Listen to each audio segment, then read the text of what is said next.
Progress.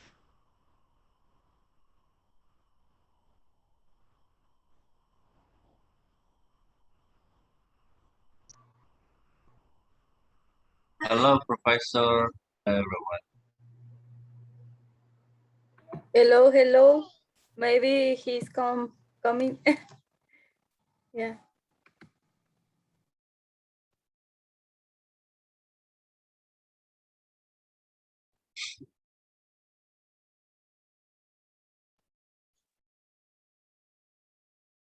Hi, everybody. Hello, Professor.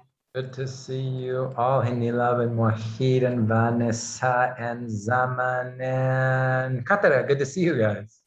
Thank you. Hello, Professor. Again, hello, everyone. Howdy.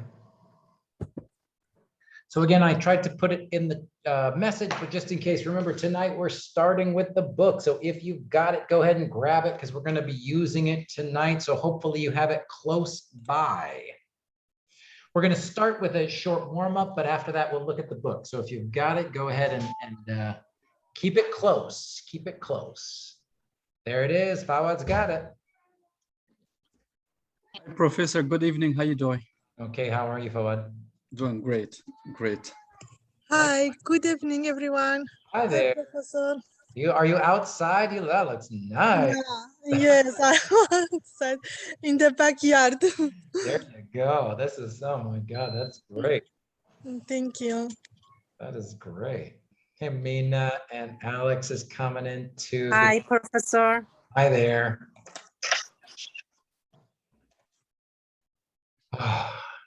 How are you guys? How's your energy this week? So Excited. much I energy. I always, there's a metaphor. I always use the metaphor for a semester, 16 weeks. It's like a roller coaster. Sometimes you're going up, but then other times you're going down and then back up. I do feel a little bit like this week is a little bit like, okay, it's a little sleepy, a little tired. So, other people might have I like it. terms and stuff going on in other classes. So I hope you're all doing okay this week. Actually, Professor, so the classes depends on the teachers and instructors, how they keep the students, how they treat, and in some classes you don't see no smile, just pushing too much, dumping stuff, in my idea, it don't work, you have to work out with the students.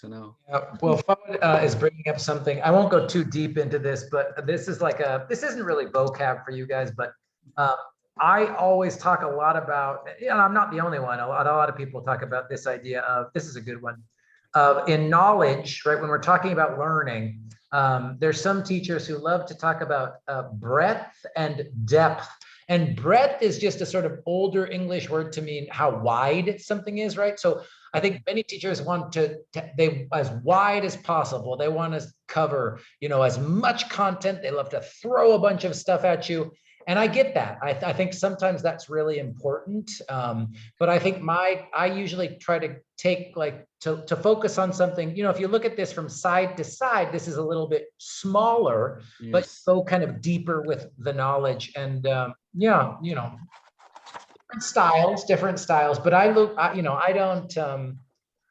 like to move on to something until I make sure that we're comfortable with what we've already talked about. So We have no problem with you in this class. We are happy. well, speak for yourself. No, thank you. That's very kind of you to say. It's very kind. I'm excited for this class tonight. I'm enjoying this class a lot. I love this class. I love 325, and when we have students who are excited and interested like you guys, it's really even better. So, Good evening, Professor. Mariana, Thank you. we'll wait maybe 1 or 2 more minutes because I do have not a ton of stuff, but I do have some specific goals for today. I wanted to say this. I think I already showed you this before, but let me make sure in case. So I finished grading not everything, but almost everything for this class. I need to finish up with the discussion activities. But just to make sure, if you got some points off or you lost some points and you're like, oh my gosh, what's going on? I just want to make sure, remember, if I leave a comment for you when you go to grades, you can click this little box here and see my comments here. Or in the vocabulary, I put some specific notes inside of the vocabulary assignment, right? Actually, let me see if I can show you this real quick. Yeah. Hold on a second. I just want to make sure everybody knows where to go to see my comments, because I think the worst thing for students is when they see, wait a minute, I lost 5 points. Like, what's going on? Why? I don't understand. Why did I lose those points? So I don't want you to feel that way. I want you to understand what happened. So that's my goal there. That's my goal. Hello, Professor. Hey there, Karima. How are you?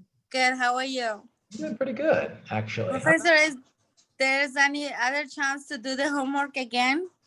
Yeah, I think most of these have more than one attempts, and if not, we can talk about that at the end. But usually, I think it's 2 or 3 attempts for each quiz. The lessons in Canvas are not supposed to be ways to get low scores. They're supposed to be a chance for you to practice the new material. The 2 major writing assignments are, that's the majority, the most part of your grade. So I'm not worried about taking points to punish you. I want you to have the chance to learn. So let's see, for example, here, we'll start right after this. I'll start in 2 minutes, you guys. So on the vocabulary, let me see. 1 attempt, I can change it to 2, that's fine. Okay, thank you. Yeah.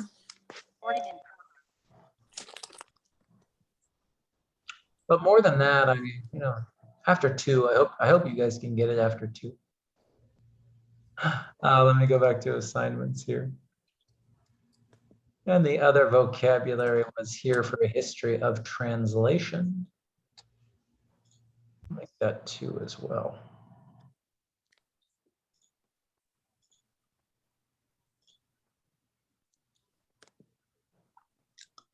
Cool. All right, we got a big group now. Arifa's here and Julia's here. Sandy's here. Hi, you guys. Naza's here. Good evening, Professor. Professor. Good evening. Good. Good to see you, Sandy. I see some people in the Yeah. chat. Zohra says hi, and Mina says hi in the chat. Hi, everybody. Veronica's here. Zohra, Nila. I think I said hi to everybody. Hey, Veronica. And Vanessa says hi in the chat too. I see people. Hola. I see people mute, unmute, mute, unmute. Wait, do I? I know it's our Zoom life. Okay, so I am going to get started for us today. It is Tuesday, September 21st. It's week 5. It's really great to see all of you. Remember, we are going to use the book tonight. We're going to start with the book. So if you've got it, go ahead and grab it. The chapter that we are going to read, I do have it in Canvas. So if you're still waiting for the book, you're going to need it really soon. But if you don't have it for tonight, I will have an option for you to look at it for tonight. Okay. But I don't want to start there. As I said, I was able to finish grading almost everything except for the discussion activities, which I will finish hopefully, si Dios quiere, inshallah, God willing, tomorrow. So we'll see how that goes. But I wanted to talk about one important thing. So one reason that some people lost points on the sort of quiz activity that was about why translation matters is, again, in that response question, right? And I know we've talked about response within the context of summary and response. We're going to keep talking about it. So don't worry if you lost 3 or 4 points for that first assignment. We're going to keep practicing all semester. But I wanted to talk about, when I was reading it today, I just thought, okay, we need to spend a little more time talking about responding to things, because this skill that we're going to practice at the beginning here, man, it is so important for every single college class you will ever take. So, I think it's worth spending a little more time on. So I'll just show you our agenda here. So I did want to show you a little example of responding to prompts and what makes one great and what makes one good and what makes one like, oh boy, we didn't even answer the question. And then I'm going to introduce our first major genre, right? Our first style of writing. Like I said here in 325, we're way past the 5-paragraph essay. You know, if you took Professor Margaret Travis's 315 or any other 315 class, you probably know this already, but we're going way past the 5-paragraph essay. The first type of writing that we're going to practice is something called narrative writing, and I'm going to introduce that today. I'm going to talk about the structure of narrative writing. Then we're going to look at an example, and it's a kind of fun example from the book about one of the stories called Say It with Noodles. And Serkalem says hi in the chat. Hi, Serkalem, you're so welcome. We are very glad you are here. But first, again, maybe the first, I'm trying to say this to keep myself on time. The first 20 minutes or so, I want to do this warm-up activity by looking at responding to prompts. And by the way, everything that I'm going to show you today is already in our live support materials page. So if you feel like I'm going too fast or talking too fast, it is very possible. But this responding to prompts example is here in Canvas for you to review anytime you want, okay? But first, let's look at some examples. So this word prompt, by the way, is again just a sort of fancy college word for question, right? Responding to the specific question that a teacher asks you on an essay or a quiz, right? And Mariam says hi in the chat. Hi, Mariam. So I wanted to look at some examples and just using the question that was from the the lesson in Canvas, right? That I was asking you to practice. So when I say prompt, again, I mean responding to essay prompts, responding to questions. And what I've got here are 3 examples that we're going to look at together. They are real student examples, but they are not your examples. They are student examples from different semesters for students answering a similar question. And what I want to do is I want to show you these 3 example student responses and just imagine, or I'm sort of telling you, right? One is an example of an A, one is an example of a B, and one is an example of a C. And for our warm-up activity, I'm going to read them. Then I'm going to ask you, I'm going to put you in groups, and I want you to talk to each other. Which one is the A, which one is the B, and which one is the C, and why? Okay, so first I'm going to put this into the chat so that everybody can access it and download it. Let me make sure I can do that for you now. Desktop and ARC and ESL 325. So again, I'm putting this in the document so that you can look at it on your own computer, but I am going to project it onto the screen as well. So here we go. If you remember, the response, or excuse me, the prompt that I was asking you to respond to says, at the end of the introduction, Grossman argues that translation, quote, and here's another sort of learning strategy for you guys, a reading strategy. If you see a quote from your professor, there's some important and specific information in that quote, right?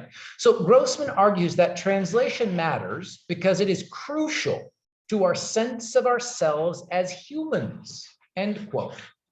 After reading the beginning of her book, do you agree or disagree? Why or why not? Use specific examples to support your opinion. Now, this part, everybody, by the way, did great, right? Agree or disagree, yes or no.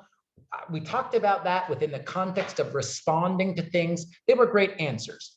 The most important part, though, of a question like this is, do you agree or disagree with this specific idea, right? With this specific point from the reading. So it's not translation matters and then, just for an example, period, right? It's not, do you agree or disagree that translation matters, period. It's because it is crucial to our sense of ourselves as human beings. And now this is why this type of question often looks easy, but can be difficult, because before you can answer that question, you need to make sure that you understand what that quote means, right? You need to make sure you understand what that quote means, because if you don't respond to that specific quote, you're already in trouble. Now, you're in much less trouble in my class, right? I understand I'm getting you ready for English 300 or transfer level English, right?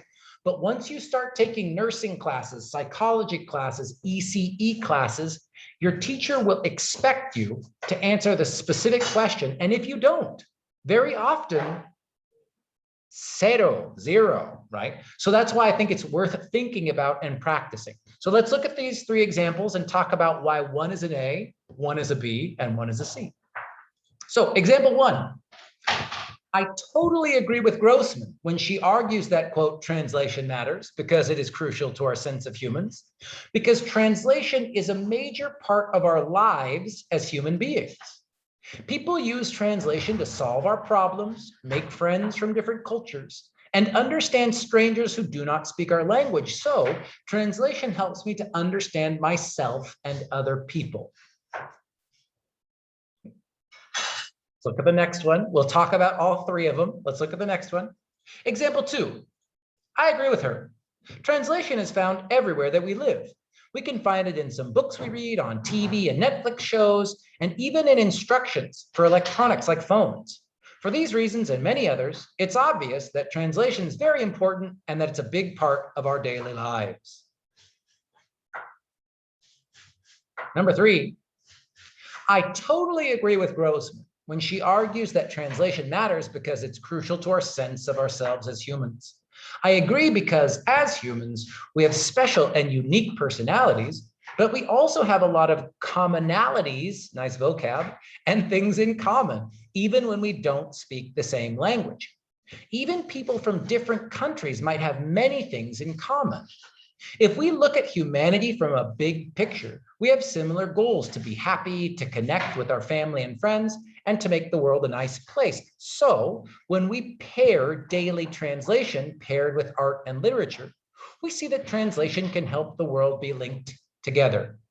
Now remember, when I ask you to talk about these three, I'm not talking about grammar. I'm not talking about punctuation. I'm not talking about any of these stuff. All three of these have small examples of some vocabulary problems or sentence structure grammar problems. I don't care. I don't care about that. I'm asking you to think about which one most specifically answers the specific prompt for this question.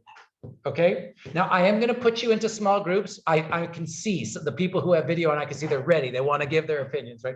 But I'm going to put you in a small group for a warm up. I'm only going to ask you to talk for about 5 minutes. So it's going to be small groups. But does everybody have the file? Can everybody download the file so they know what they're looking at? Shogofa says third paragraph. Remember, it's in the chat for you to download if you need it. I'll even put it there again one more time, I think. Oh, it's already in there. So make sure you've got it. And all I want you to talk about in your group, which one's an A, which one's a B, which one's a C, and why. And then I'll give you my answer. I'll give you my answer when we come back together. Okay. So I'm going to open up the breakout rooms. You can talk to each other, so it's not just my voice for 2 hours. And then I'll see you guys in about 5 minutes. So we're going to do smaller groups of about 3 or 4 people. Rooms are open now, and I'll see you in a few minutes.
Kashama, Hello, Professor. we're in small groups and we'll be back in 3 minutes. So just stay. I'm so sorry, Professor. Today I was a bit late, 10 minutes because of the Zoom. My Zoom was not working at all, so I cannot able to open the class. So, Professor, we don't have the link. Even I text in the chat for you. So I don't know, but we have to choose from these three that which one is the first and second and the third respond. Which one is the best first, second, and third? If you imagine one is an A, one is a B, one is a C, which one is each and why? And why? So, Professor, I think we both of, we three ladies here don't have the link for this one. So I cannot able to open there. Even I check in my chat, but I don't have it, the link. Yeah, because if you come after I post in the chat, you can't access the chat, but it's here in Canvas. If you go to live support materials, it's this. Okay. Okay, Professor, I will. So can you put me back in the chat, please? Sure. Okay, I will go. And I think, Thank you. if it was Yeah. group 7, if it was Katara, I think they found it. If it was that group that couldn't find it, let me see. It's a Mariam and Salmon. Yeah, we have a Mariam and Salmon in group. Okay, perfect. So I will go back, Professor. Thank you. Thank you.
All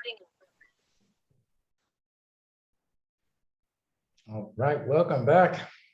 Yeah. Students usually love to give other students grades, so hopefully you had some interesting things to talk about. It's so funny when I ask students, what do you think grade is this? It's so, students are amazing. It's so good. All right, we got almost everybody back except room 7. They're finishing up. Can I ask right away for people, if you're here and you can talk, was it good to see some student examples? Yeah. It was good. Okay, Fawad says yes, Baran says yes. Yeah. Yeah, it was good.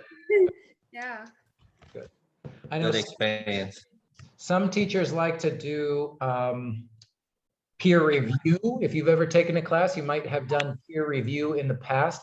I think peer review is almost impossible for me as a teacher. It's impossible for me in Canvas. So this is one way that I try to show students other examples of student work. But of course, like I said, not from this class. So no one feels like, oh my God, they're judging me. Okay, so let's talk about hopefully it was pretty clear here, I hope. Which one do we think is the C? So still somewhat successful, but not very successful. Which is the lowest grade here? I think second one, Professor. Example 2. Yeah, example number 2. Now, Yes. even more important than can we say which one is an A, B, or a C, let's be really specific. Why is this one the lowest grade? And please, for this one, I think people are going to have strong opinions. So can you show me your human hand or the little yellow hand? I'll follow people so that it's not just like, I think I see Wahid and then Khatara. Please, Wahid. As I learned from you, the format, it's not over there, the whole format, and there's no quote of the author over there, and there is no reason for explaining the issue or talk about the issue or give some narratives about the issue. That it's not there. It's not, you can see it like properly and clearly. So that's why the format is not there and the quote is not there. Which issue, Mohid? Which issue is missing? I mean, the whole quotation, for example, if you see on the example number 1, you see the quote of the author, and there's like quotation, and hopefully we can put, the page of the quotation for our readers to read our summary clearly to understand which part or which page we quote the author. So it's not over there. Got it. Okay, so almost there's Mohid's talking about the quote. We'll talk about that in a second, but I love what he says. So even right away, I agree with her. I'm sort of, you see my little comment that I could here, agree with what, right? What are you agreeing with?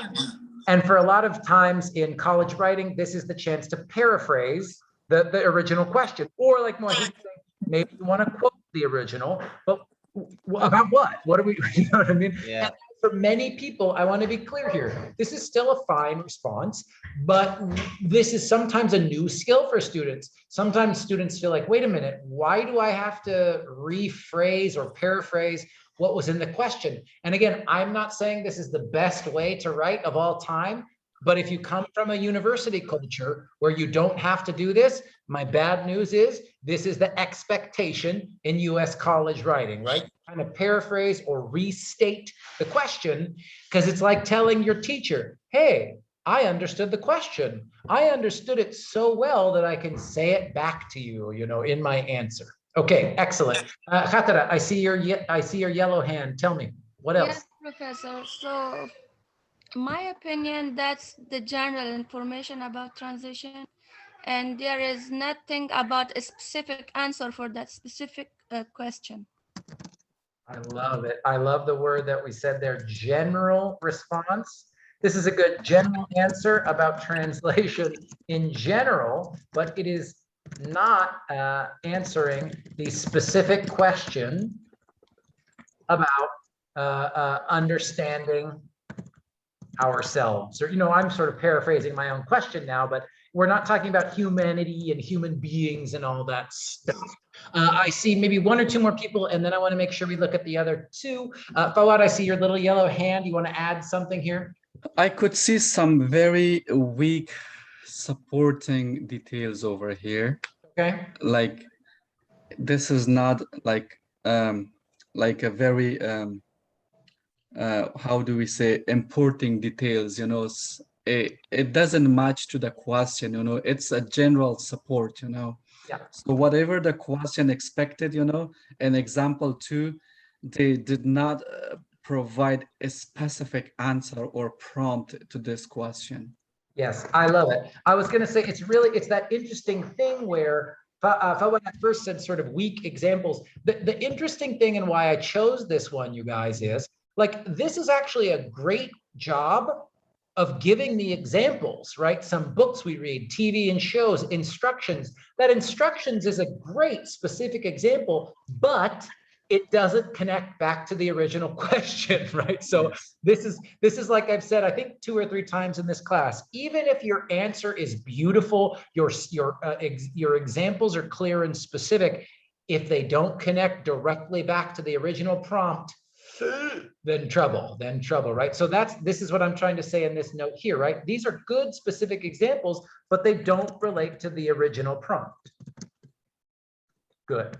Okay. I think we've pretty much covered this. I mean, does anybody have something they have to say about this one? But I think all of these 3 comments are really great specific example, right? Okay, so which one did we think was the B? So are we going to look at example 1 or 2 next? Example. Example Number 1. Number 1. Number 1 is the B. I have a vote for number 1 is the No, B. Yes. Number 3 is number 1 is the Number B. 3 Number is 3 is A. the A. Number 3 is the A.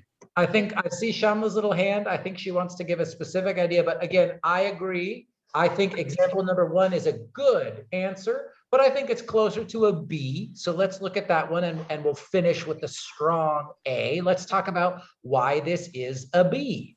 Shamla, you want to talk about example 1? Actually, Professor, in my opinion, the first example, which is the really best describe, it's example 3. Yes. And the second one is example 1, and the last one is second. I agree. Yes, because Professor, in this one, it shows the argue, but what is the missing thing is that here, that the person that try to explain, they just tell about the general things like, you know, the problems, the friends, the cultures. But what is the, you know, the most important thing is here that we missing, that all explain in the last example with the last name of the writer. It shows this is the second, this is the that we are talking about the someone else work. It's not our words. So she, you know, or he mentioned the names, you know, the pronouns or her. So I think it is a best, and also give the question. What is the question? But a little bit like a paraphrasing or their own opinion with the words. They give an example with the with the perfect question.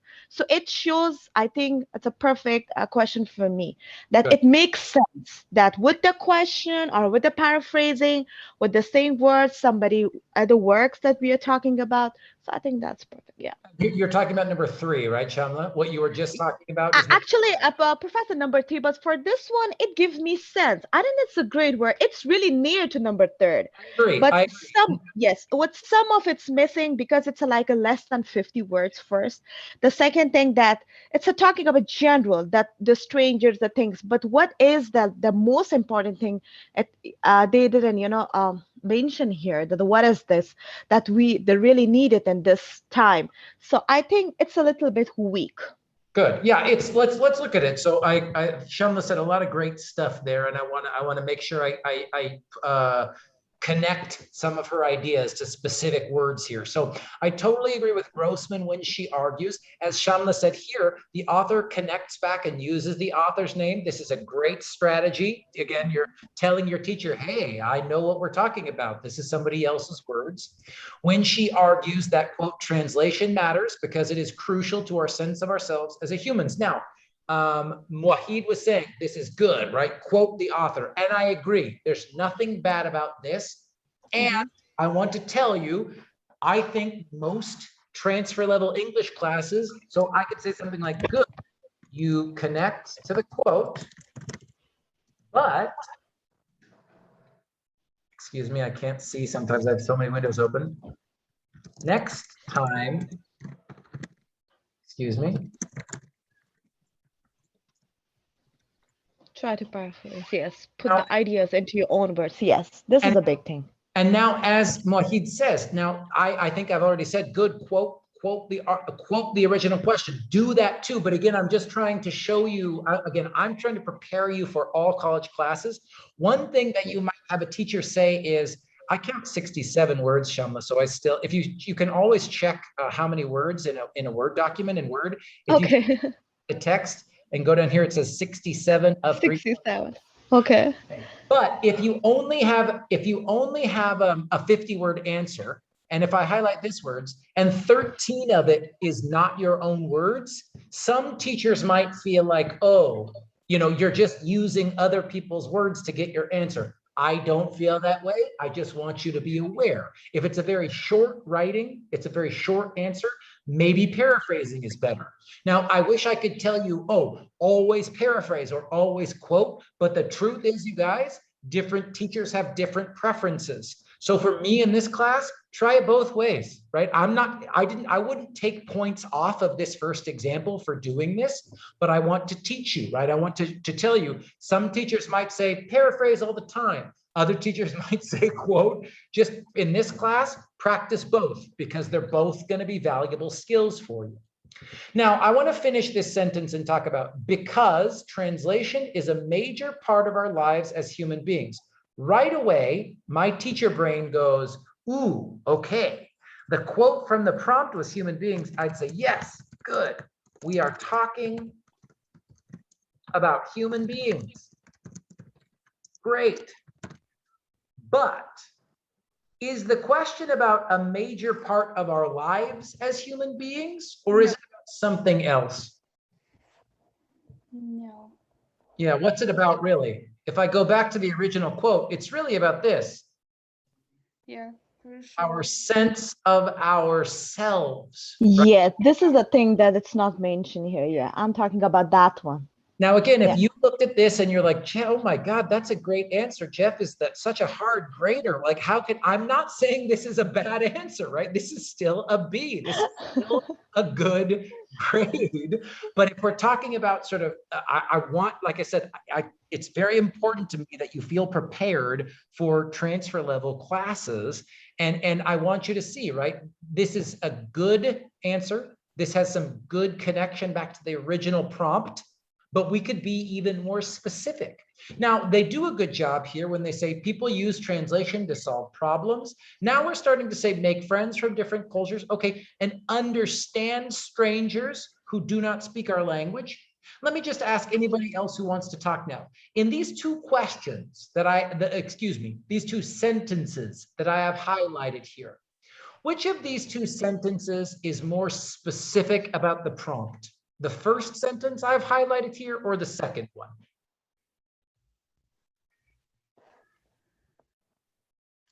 Scared people. I would say the first one. First one. I think the second one is both of them is good, but the what? second one is more stronger. Yeah, I agree with that. Yeah. Hugh Lee, you want to get in here? Which one looks more connected to the prompt? I think the second one. Why? Yeah. Which words in particular? Help me. There's one.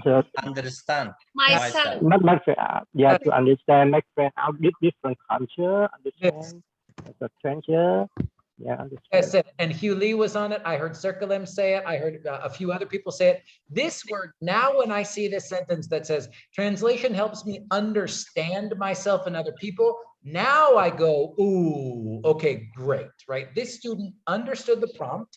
Even if not all of the sentences were specific to the prompt, there is this idea of crucial understanding ourselves, right? Here's an example, like Mohid was saying, it is crucial to our sense of ourselves. Now, the word understand isn't in the quote, but that's absolutely part of the meaning in the prompt, right? In the prompt. So this is why, again,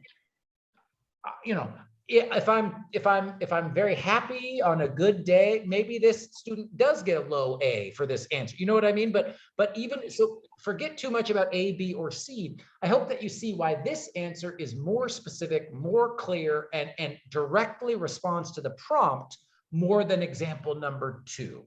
Does that make sense? And B+. Yes. Circle M says B. Yeah, B plus A minus. I agree, Circle M. 89. You know, Fawad, you have one more comment, and then let's look at then let's look at the best example here. Fawad, please.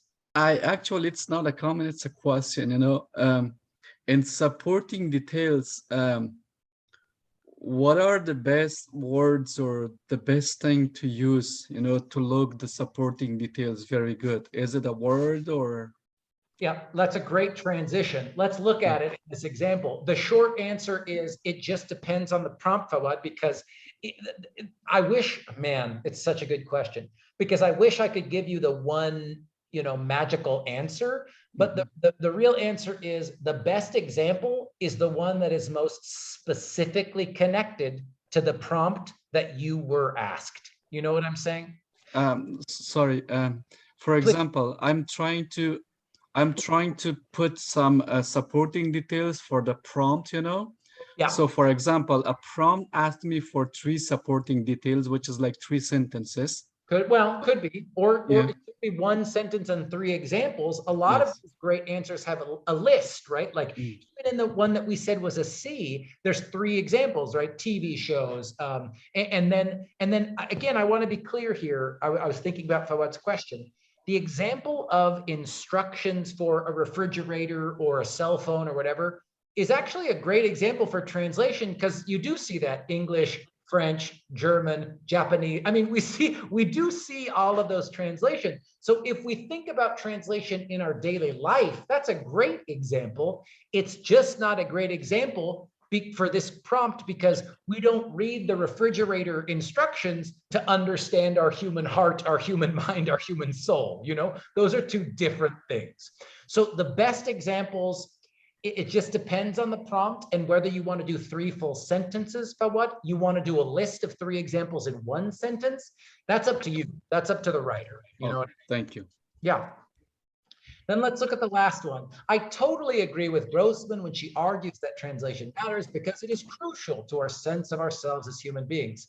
I agree because as humans, we have special and unique personalities, but we also have a lot of commonalities and things in common, even when we don't speak the same language. Even people from different countries might have many things in common. If we look at humanity from a big picture, we have similar goals: to be happy, to connect with our family, and to make the world a nice place. So when we pair daily translation paired with art and literature, we see that translation can help the world be linked together. Now, again, I love this one because there are some word choice problems, right? We say the word common. I mean, you see the same word repeated. There's some kind of not incorrect grammar, but some sort of, you know, strange sounding grammar, non-native speaker sounding grammar. But there are also some fantastic words in here, and mostly they're the adjectives and the verbs. Can someone tell me, either in the chat or raise your hand and tell me, what are some of the key words that tell you that this student really understands the prompt? And if Fawad, I see your hand, but let me see if anybody else wants to get in here. Anybody else want to give in here and give me some examples of specific words? I would say like commonalities. I would say like unique personalities.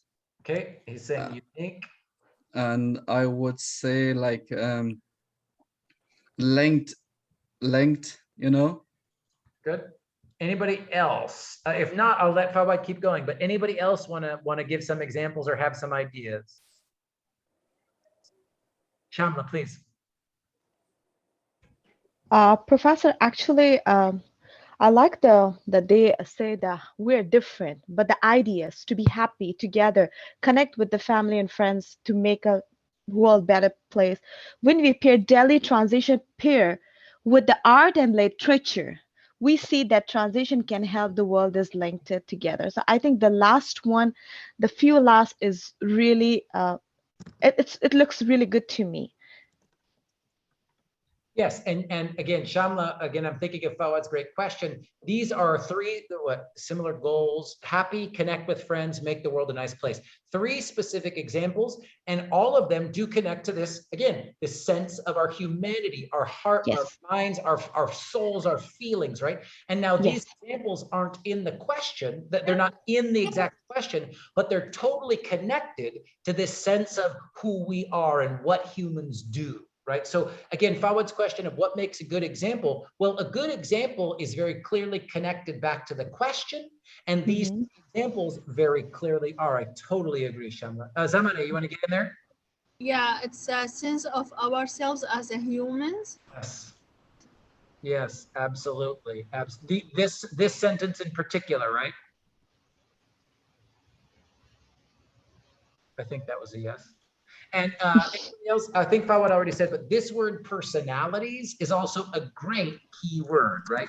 Great word to use. Personalities does connect to our sense of ourself, right? Because sense of ourself sort of means who are we? Who am I? So when I say, oh, my personality is generous, my personality is happy, that is a way of saying, ooh, who am I, right? What am I like as a person?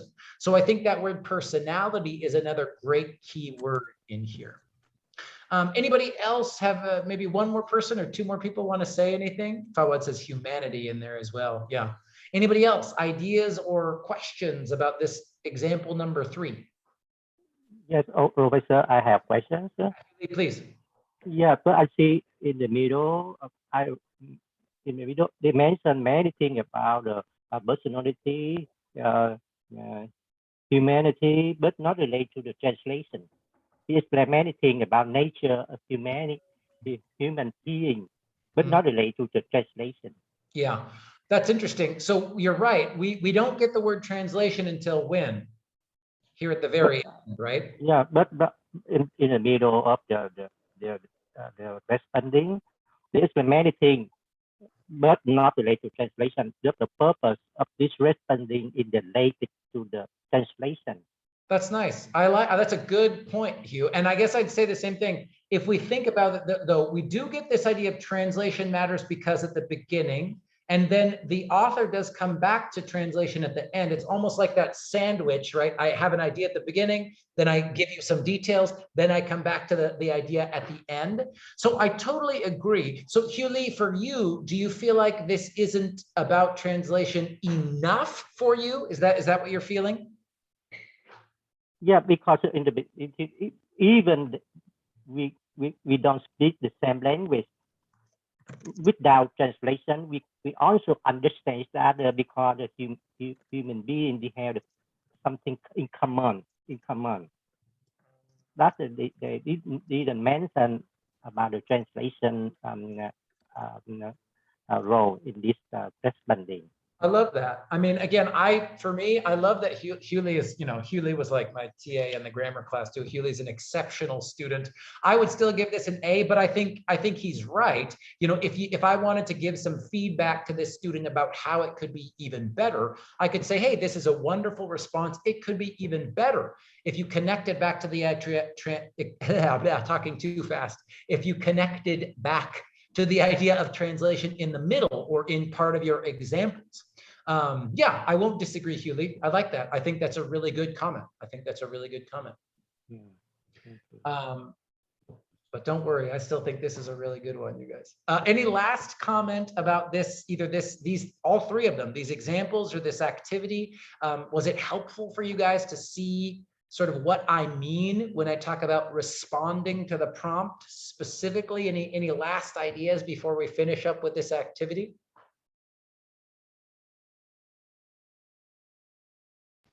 No, Professor, I think this is perfect. So, yeah, I think we'll do this at least one more time this semester. It's so important. Yeah. It's so important for you guys in every single class. I know sometimes it can feel like, why are we looking at every word and every sentence?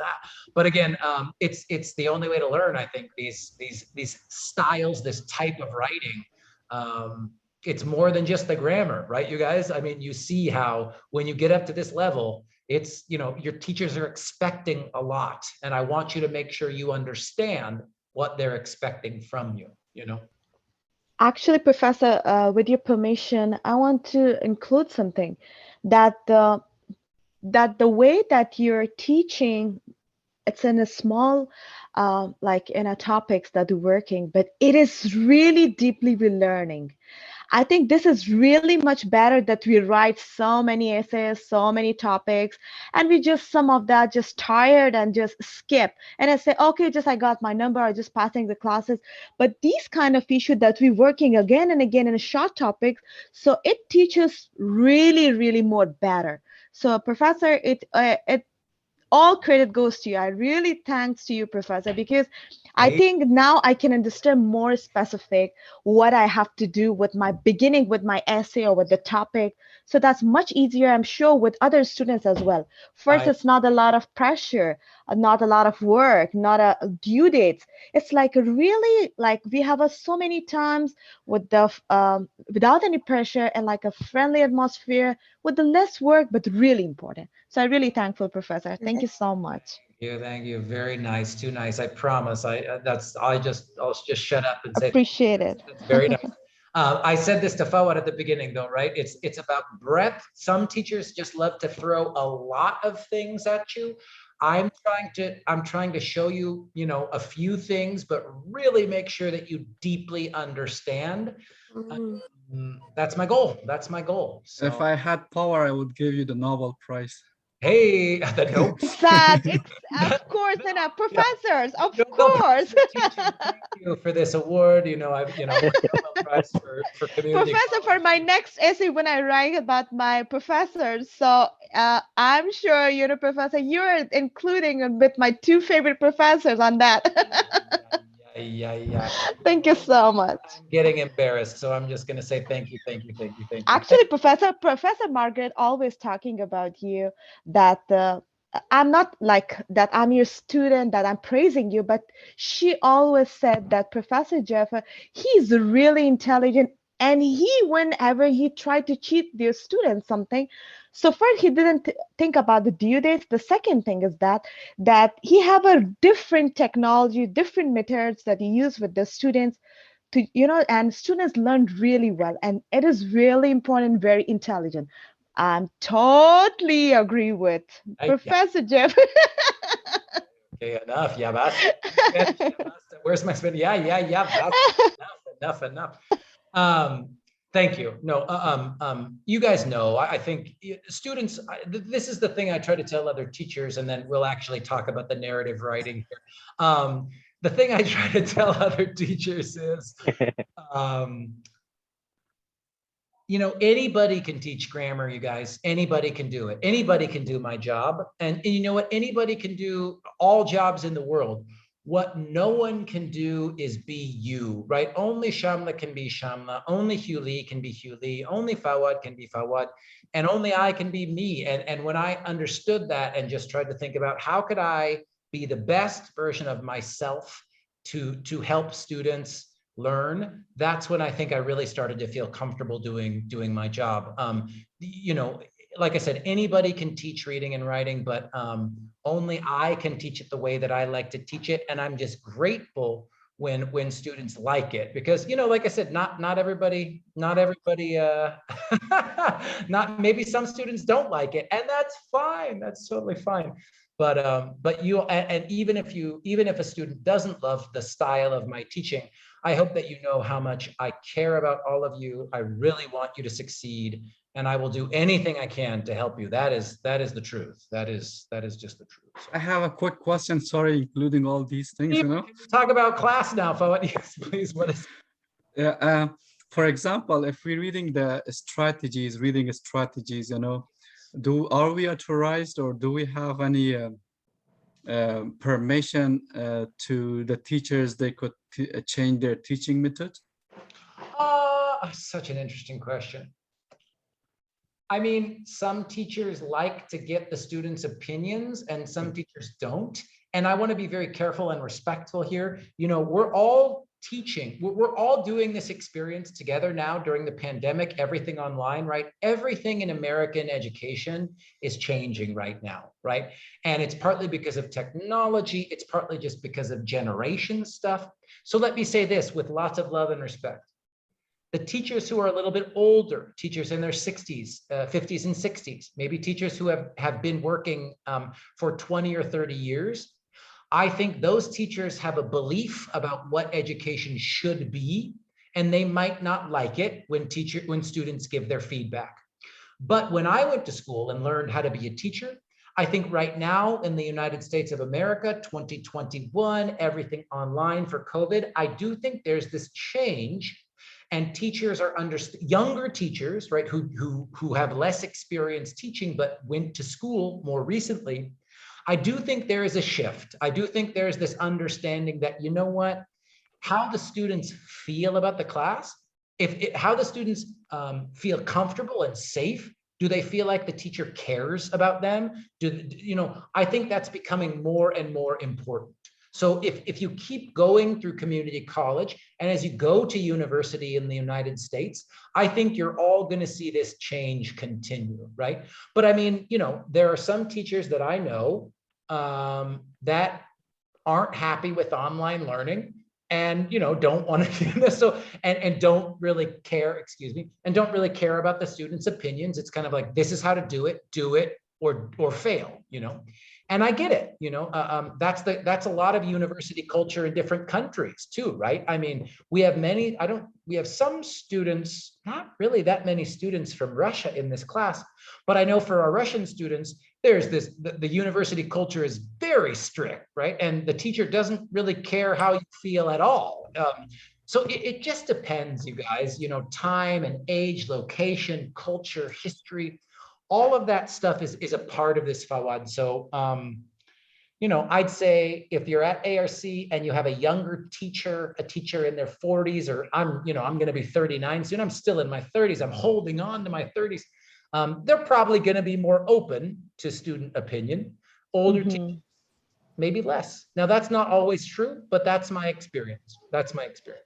Absolutely, Professor. I agree with you. Yeah. Totally. Wahid, do you want to say something too? Yes, I was about to share a bad experience out of a close member of my family who had, like, in last semester. There was like a teacher, professor. She was not willing to change her, the way of teaching and stuff. When the student used to ask her that, what did you say? Can you repeat it again? Or just maybe the following day, the student would come and ask her, what was that paragraph and was stating and stuff? She would go angry and she would say, hey, didn't I teach you? Go to that page 24 and on the paragraph first or second, read that one, study by yourself and do that. It was really hard, especially for the people who are like, English is their second language. Yeah. It's really hard to understand the system. And she used to tell to everybody in the class that, hey, I have like 20 years of experience teaching this English classes, and all my classes, even all my students, some of them are like professors now, and you guys have to study. And she used to give attitudes, and I was really, feeling bad about that type of teaching for the students, which is really disappointing. Those people or those students who are trying to learn the second language. Yeah, I agree. Like I said, I don't ever want to say something negative about a specific teacher, a specific human beings. We're all doing our best, but yeah, I mean, I always joke about this with my sister. Here's a really this is kind of a bad joke, but okay, doctors, right? Doctors are very important. Doctors are very smart. Doctors work very hard, right? But I always say this, right? What do you call the doctor who graduated from medical school with the lowest grade point average, with the worst grades in the class? What do you call that person? You call them a doctor, right? So that what my point is, if 100 people are doctors, one is going to be the greatest doctor you've ever met, and one is going to be a doctor but kind of be okay. And same thing for lawyers and teachers and everything. And I think now I'm sort of just talking about our sense of ourselves as human beings, right? Yeah. It's interesting. Human beings are very funny and very interesting, and people choose their jobs for different reasons. But I will say, I think you all, I hope you all believe me when I say, I really love my job and I love working with you and I really care about your success. And I will say with respect, not every teacher feels the same way. Some teachers care about the material. Some teachers care about their own opinion of this, and that's just how it is. I wish, and I'm not trying to be mean. I just think. I agree, Professor, with you. I agree.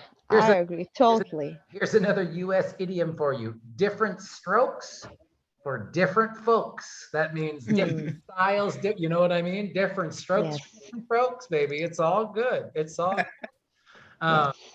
But one thing I love, like, I get a little uncomfortable talking about myself or hearing nice things about myself, but I will say this type of conversation where we think about, what type of learning helps us, what type of teaching benefits us.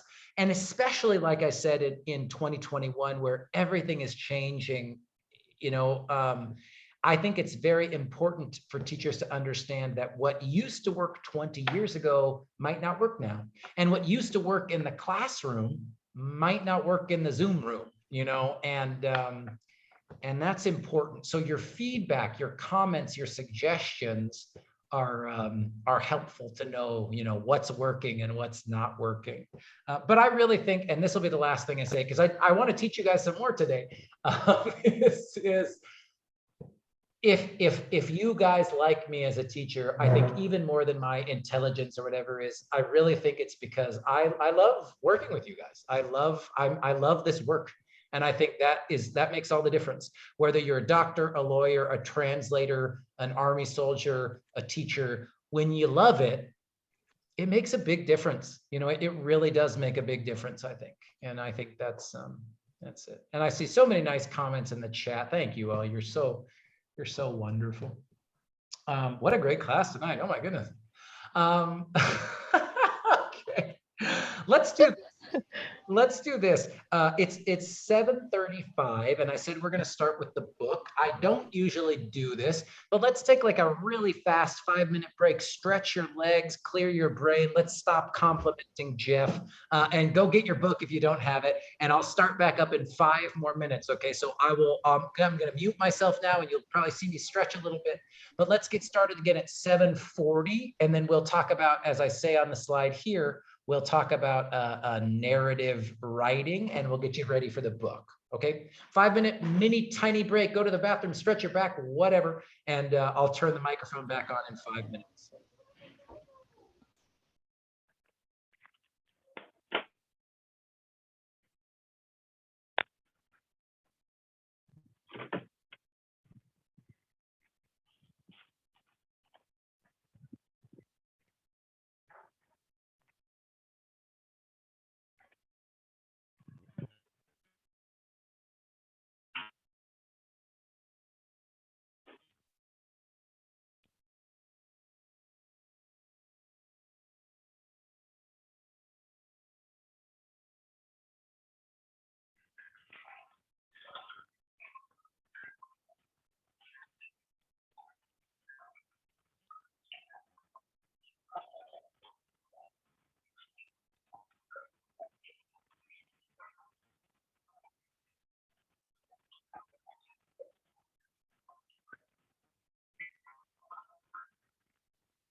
I'm just getting settled. You got another minute, but I'm back. So another minute or so, then we'll get started, you guys. It's kind of nice to take a break, actually.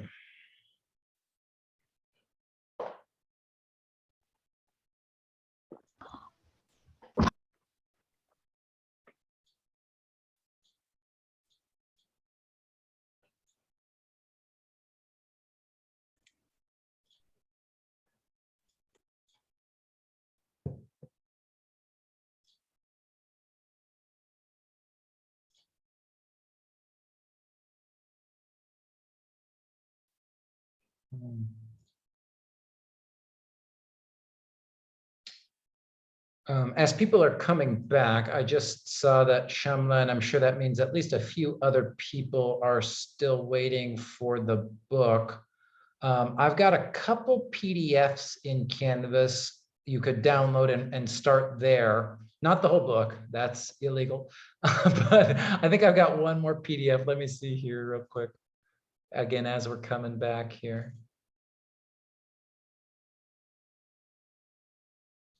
Where is it? There it is.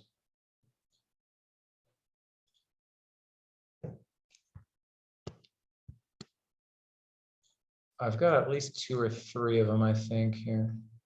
Oh, I need it in a map is only one story. Okay. Now, again, you're watching me update Canvas. That is so exciting. This is the audio. Great. Let me update this real quick, and then we'll get started with narrative structure and how we're going to start to analyze this book as an example. A map of lost things PDF. Say it noodles.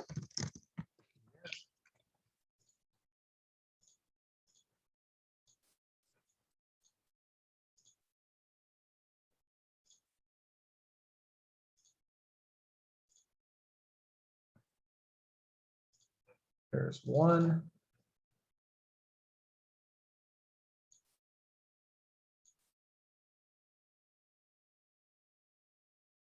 There's 2. Okay, so if you're watching here with me, what you saw me do, let me turn on student view and then I'll go back to my slide here. Okay, so where it says a map is only one story audio, most of it is audio, but I also have PDFs for people who might still be waiting for the book. So one of the stories, there's a lesson for you to complete connected to this story. So at least you could start there, a map of lost things. And then Say It with Noodles is the story we're going to look at today to practice some of this structure stuff. Now, the rest of this, I think I've told you a few times, but excuse me, as you go through the book, I have recorded myself reading some of the stories in the book, but not all of them. So again, if you're just wanting to get started, even though I can't scan the whole book and give it to you for free, like I said, I get in trouble. You can listen to me reading it, so you won't be able to see the words, but you could at least get some idea of what is happening in the story. That's what these audio files are for here. And let me just make sure that this is working. I think I tested this already, but. The Somali government officially collapsed in 1991. There it is. So you can listen to me reading some of the stories as well if you wanted to do that. People typing in the chat. Thank you for your wonderful words. Okay, so I want to ask real quick. I do want to go quick because I want to make sure I show this to you. Narrative writing. Has anyone, let's hear from maybe 1 or 2 people, especially if you haven't talked yet and you want to say something. Narrative writing. Have we seen this? Do we know what it is? Have you guys done it before? Let's just do a really quick warm up about narrative writing. Anybody? And if the answer is no, that's fine too. That's what I'm going to teach you right now. Yes, Zaman. Yes, I took a reading class before that, and we take a story about Anna and Caleb. And one of the I took three stories. One of the stories, Anna, she write about her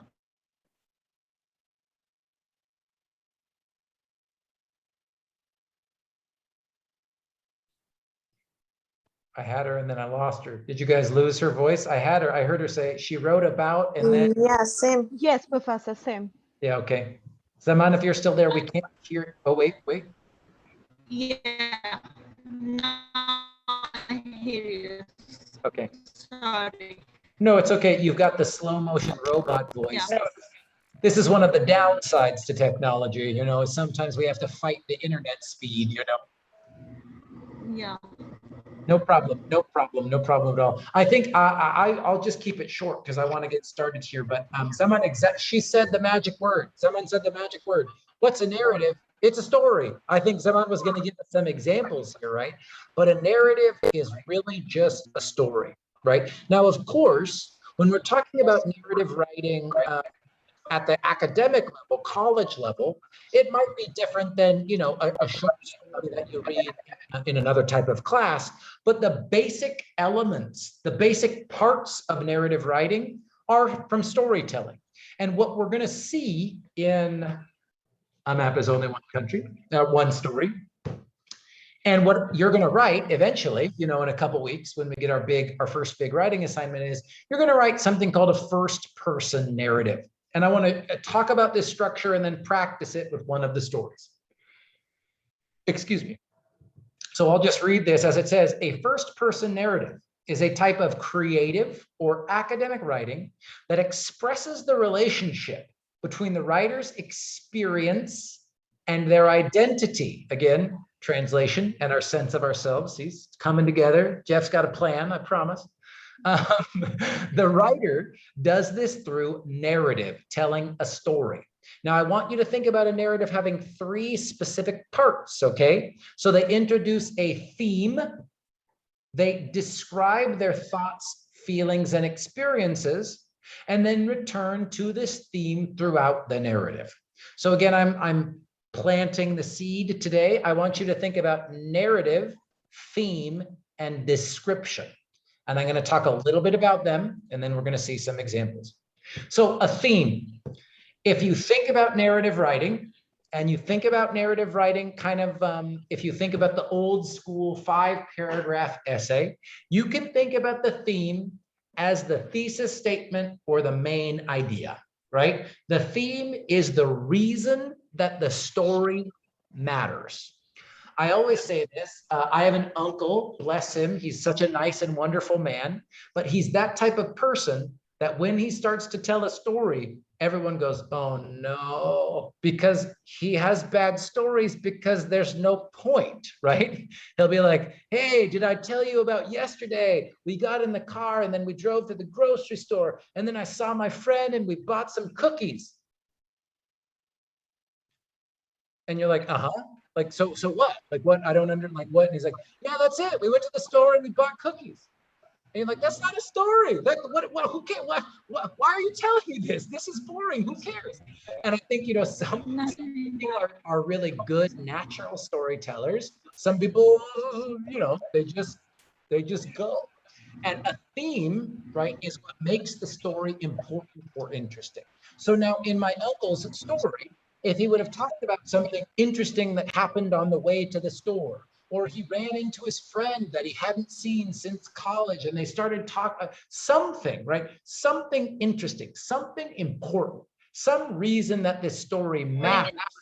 That is what I'm talking about here when we talk about theme, okay? And again, we're going to see examples of this in just a few minutes. Now, the narrative writing in a first-person narrative means that we're going to use the first-person pronoun, right? Now, this is a little bit different than some other college writing where you don't use I or we, right? But in first-person narrative, first person literally means I and we. So when you read through this book, you're going to read lots of I and we. And when you write your first person narrative essay, you get to use the first person pronoun I and we. The other part of the narrative is that the story has a beginning, middle, and end, right? It's not like my uncle. It's not like we bought some cookies, the end. It's like, I don't even know what was the beginning and what was the middle and what was the end, right? And then again, the story must have a clear connection to the theme. Last thing to talk about before we practice doing this is really important, and you've probably done this in other assignments, but maybe the teacher used a different word, and that is descriptive writing. Descriptive writing in a first-person narrative, in a first-person narrative, descriptive writing is used throughout the writing. That means in the beginning, middle, and the end. And you use a lot of specific details that are connected to the 5 senses, right? Touch, see, feel, smell, hear. These are sentences that give the reader the feeling that they can see or hear or whatever, smell, the narrative, the story. And usually these descriptive details, they help us understand the theme, right? This is like Fawad's great question about what type of examples do we include? Well, in a narrative writing, hopefully the specific details, we bought some cookies, are connected to the story, right? But in my uncle's story, the cookies don't matter. It's an interesting detail, maybe, but who cares, right? So the descriptions of sight, sound, touch, smell, hearing should be connected back to the theme, or again, the main idea of the story. I see Vanessa is asking questions. I'm just looking in the chat. Vanessa is asking, like the main theme, Professor. Yes, tell me. That's what I was thinking. So when you want to say a little bit more about this, Vanessa, or is this it? No. I asking about it. Theme Yes. the theme is like objectives, or you could think about the theme like the main idea, the thesis statement, the objective. Now, you're going to see a story, right? These stories have more than one page. It's not 5 paragraphs. So it's not like a thesis statement. This is the challenge we're going to work on this semester is when you read these stories, it's not going to be like one thesis statement sentence that says, hey, the thesis of this story is whatever. It's not that easy to see, but when we practice, you're going to start to understand, oh, they're telling this story because they want me to understand, for example, the connection that they feel to their family. This is all about family. Or, oh, this story is all about the challenges that this person experienced as an immigrant in the United States, right? Or, oh, this story is all about the love and the passion that this person feels for their home country. Right? Now, like I said, that probably won't be the first sentence in the story. The story won't say, this is a story all about how hard it is to move to America. No, the reader has to kind of understand that by seeing how these 3 things, narrative, theme, and descriptive writing, come together in the story. Okay? And like I said, we're going to look at this in a pretty fun and I think pretty easy example here in a moment. Okay, does this basic structure make sense? I know that we haven't practiced it, so, of course it doesn't make sense like how and why and what, but do my 3 definitions here at least start to make basic sense, right? So narrative is beginning, middle, and end. Narrative is beginning, middle, and end with I and we. The theme is the main idea. It's the objective. It's the reason we care about the story. And the descriptive writing talks about the 5 senses, and it should be connected. The details should be related to the theme because, they're important details that help us understand the story. Does this make sense before we start to practice? Yes. Yes, thank you. Professor, excuse me. Please, Sandy.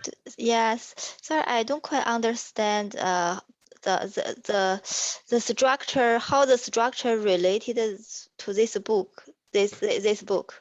Yes, not yet, because we need to start reading the book. Can you finish in 40 minutes? And if you still don't know, ask me again, and it's my job to explain it. I think what we're going to do right now is we're going to look at an example story and then start to identify where we see these examples in a real story. Okay, Sandy? Oh, I see. Okay. Yeah. Sorry. Yes, please. Who else? I hear another voice. No, I don't. Okay, then let's look at it. Let's look at the story. If you've got your book, please go ahead and open your book up to page 120. It's the only story that actually is called a graphic short story because it's got pictures. Don't be scared. It's not for children, I promise. And it's a really easy way to start to practice some of this writing. Now, if you don't have your book, again, good news. I have this story on the computer, so I can put it on the screen for us.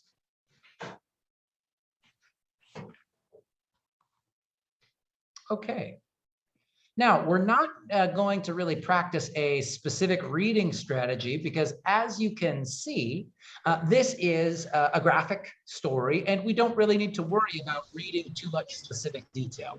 But what I'm going to do is please follow along with your book, right? Turn the pages. I'm going to show this story on the screen, and I'm just going to read through the text one time. And what I really want us to start thinking about with this story again is, first, let's start really simple and easy. Narrative. What is this story, beginning, middle, and end? And then start to think about descriptive details. Do you see examples where this author talks about the 5 senses? What did it look like? What did it sound like? What did it feel like? What did it taste like? This is called Say It With Noodles. We can probably imagine there's some taste stuff in this story, right? And then the most difficult thing that we'll get to talk about a lot more next week and the week after is theme. So I don't want you to stress about theme too much right now, but I do want you to see in this interesting example, beginning, middle, and end, and descriptive details. Okay, so follow along with me here as I read through the text on the screen. Any questions before we get started? Let's go. All right, so this is Say It With Noodles by Shin Yin Kur. I'm sure I said that wrong, forgive me. All right, so the first page, we see the picture and it says, at the temple where my grandmother's ashes rest, we offer her oranges for good fortune, a cup of tea, and steamed buns because she liked them. The incense smells like jasmine. Her kitchen smelled like frying oil. My grandmother and I didn't speak the same language. Not really, not enough. I am not part of an emotionally demonstrative family. How could we be when my first language was their 4th language? But my grandmother cooked. Her kitchen was a wet kitchen. The floor was concrete and usually damp. My dad says that his family was quite poor, but I didn't know it. How could I have known? There was always so much food. Saya sayang wa I know. I have no memory of my grandmother telling me she loved me, but of course I knew. Love, love. I made breakfast for someone who had wronged me and it felt bad. Feeding someone I hate is a lie. I resent you. I resent this. Screw you. You're not eating. I'm not hungry. Even so, I had too much pride to undersalt it. Oh, but he knew. Ugh. I am not a demonstrative person. I do not hug proactively. I don't often inform my loved ones that they are loved, but at least I've learned to cook. I hope they understand the sentiment.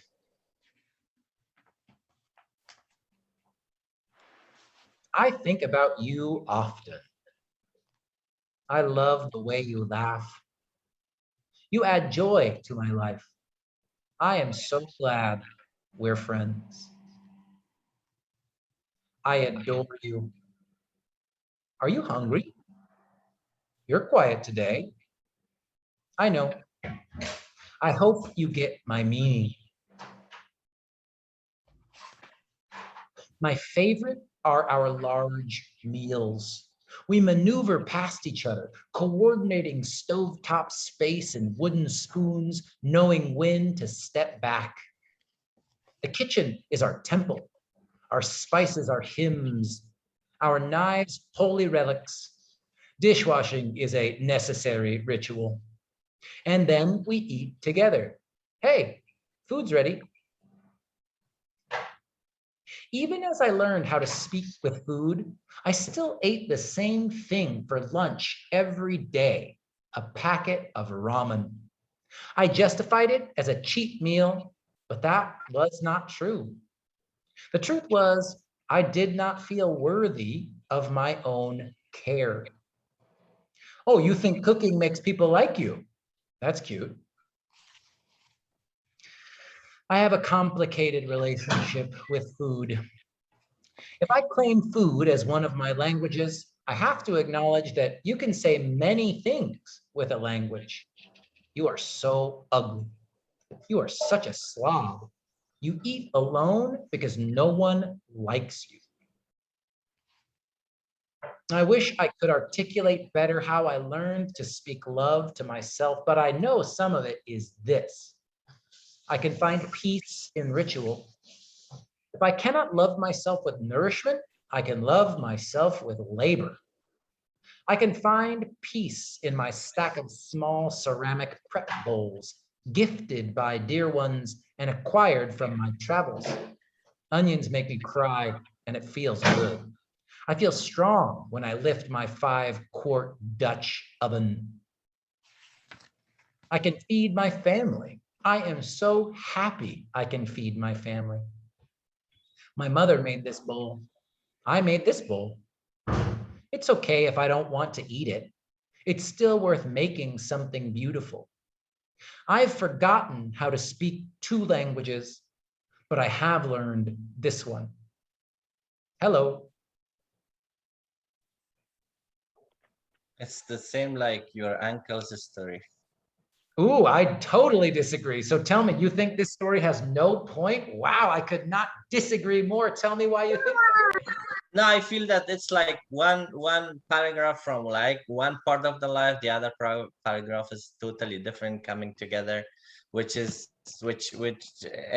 told me that they are not connected to each other, to the team. So that's what I felt. I disagree. We get to talk about it. Let's hear, yeah, I love this. So I want to start with descriptions because this is a great story with descriptions. But first, anybody have any first feelings? Wahid goes, what's the point? Oh my God, it's like the cookie story. I don't understand. How is it connected? Who cares?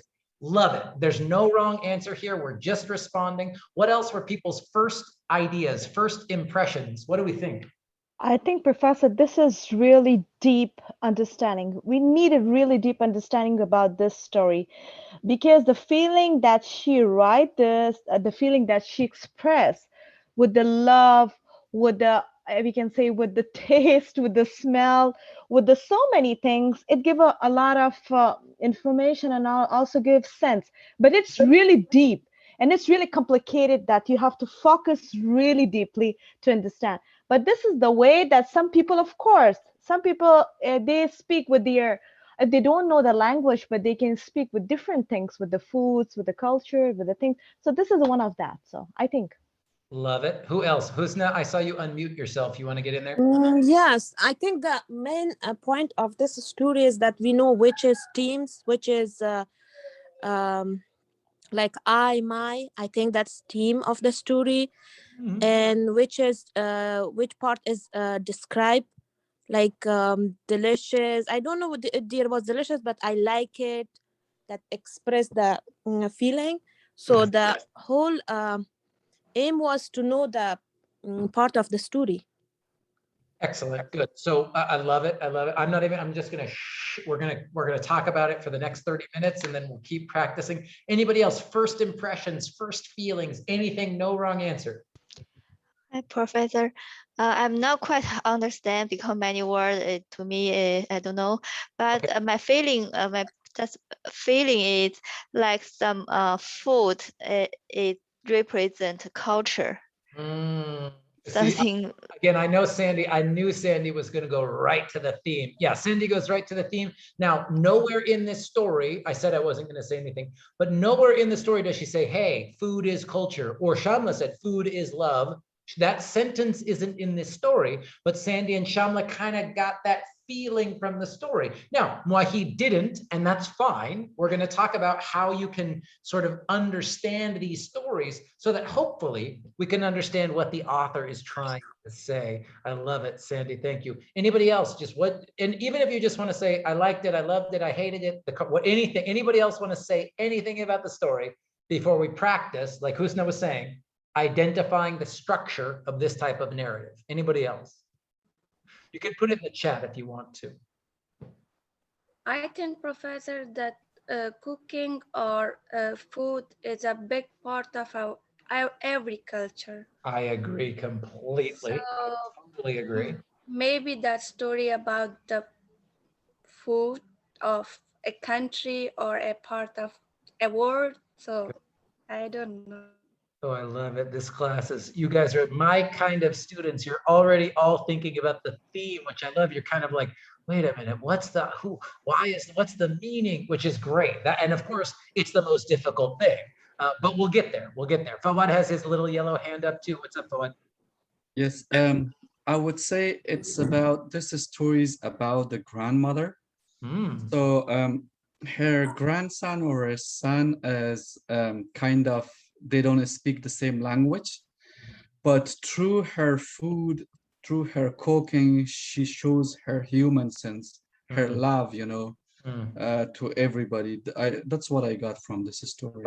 And here's one thing where the pictures are good. So is the author of this story a man or a woman? I would say it's a woman. Right. A woman.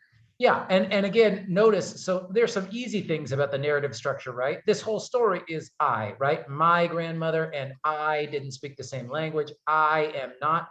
And again, this story is a really, I love using this one as a sort of easy example because the author even gets to draw themselves, right? Who's this right here? Grandma. Narrative. That's grandma, right? Yes, the grandma. And who's this? The grandson, grandchild. I think the same girl with someone else. So too, I think so too, absolutely. Now, it's really interesting here, you know, when we see grandma here, one thing that is challenging about this story is we don't see a description for grandma, right? Instead, we see a picture. We could say, my grandma always wore a green shirt and she had sandals on her feet. She would sit on the floor and cook in her wok, right? We could imagine that type of description. But in this story, some of the description is in the drawings, right? Another reason that I like this story, you get to see how, when I talk about descriptions, I'm talking about how you imagine the story, right? But again, I just love that comment, and we were saying, okay, well, if we're talking about first person, I, me, and mine, this story is pretty cool because we get to see a picture. We don't have to imagine the author. The author draws their picture in this story, right? Okay, anyone else want to have a read? Oh, I see. Read it, and then we'll start. Nina says, I think food is common in all cultures and it connected people together and we could show my feelings to others. Nina is right there on the theme, but I love that. But I've got to, let's practice this here so we can sort of see how all these things come together. Remember, I'm saying narrative is a story with a beginning, middle, and end. A description talks about the 5 senses and then the theme. Usually, students feel the most comfortable starting to do this type of reading analysis when we focus on the description, right? So even on this very first page, we've got some descriptions. What is being described? Sense of smell, touch, hearing, sound. What is described on this page? The tempo and food. The taste, actually. Oh, tell me. I want. Yeah. There's two Smell. very specific examples of descriptive writing, not just pictures, on this page. What is it? The taste and the smell. Like The smell. Yeah, smell Excellent. The smell of what? of tea. Incense. The incense. And Hugh, thank you, Hugh. Kitchen. And Hewley, what does the incense smell like? Incense stick. Incense stick. When you want to respect the dead ancestor, you have used the incense to look like to use the smoke of incense to remember or respect them. To rise up to heaven. Yes. Now Hewley's got some knowledge here, cultural knowledge. But even just in the story, I'll give you guys some help here. Even just in this blue box, right? Hewley, in this story, what does the incense smell like? jasmine. Frying oil. The incense smells like jasmine. Jasmine. I am making lots of spelling mistakes. Excuse me, you guys. I'm tired, I think. And what else? Her kitchen smelled like? Frying oil. Amen. These words, when you see the word smelled like, looked like, sounds like, these are descriptive examples that make the story come alive for the reader. And this is really important to include in your own narrative writing when you do it. But as you start to read the book, I want you to try and notice these examples of descriptive writing, right? Of descriptive writing. Now let's do the same thing on the second page here. There's a very, very clear, specific descriptive writing here. What do we learn? This is a description of how her kitchen was look. Yes, and not even looked, but almost you could say, Hewley said it was, yes. Yes, the feel. Perfect. It's almost like how it felt, right? Her kitchen was wet, right? Then we get this specific sentence, her kitchen was wet. Then we even get more specific detail about one part of her kitchen, right? The floor was what? Concrete and damp. Concrete and damp, yeah. Damn. Right? All of these words, all of these examples, I hope that this is making sense, are descriptive writing. They help the story come alive in the mind of the reader. Anybody, I want to find some more examples, but this is a true question. Tell me now, if you're going, I don't understand how this is descriptive, stop right now and tell me so I can help you. Does this make sense why these are descriptions? Yes, it makes sense. It describes the picture which is on the book, you know. In this case, actually, Fawad, these don't even, yeah, you're right. Sometimes they're describing the picture. Sometimes she just shows you a picture and then describes something else, right? The picture will describe one thing, and then she'll use words to describe something else or something that's connected to the picture, right? Now, when you're reading the rest of this is the only story with pictures, right? So for the rest of the book, you won't get any pictures. All of the description has to come from the words, right? Let's look at some more examples here. How about on this page?